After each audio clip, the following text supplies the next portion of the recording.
Hello, this is Jared Donahue. I'm going to demo homework 6, our basic functionality for our website.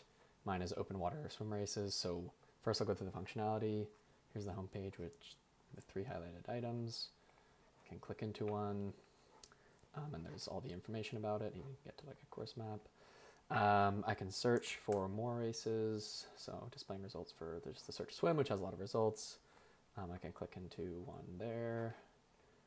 Just blank space does not work. If I search for something that doesn't have any matches, we'll get no results found. I can go home by clicking this, just kind of the name of the site here in the top left. I'll also talk a little bit about the code. So here's our server Python file. The data is just stored in a Python list of objects. And we have just a few routes defined. So we have kind of our home route, and that displays the top 3 swim races. We also have a search results route and a view route, which we can just directly view an item. So mapping that back to kind of what we see on the site. So just the kind of the slash path is bringing us to the home page. The view, so yeah, I can view a specific race by putting in the ID there. So that would be the equivalent to kind of clicking on the thing that has ID 2.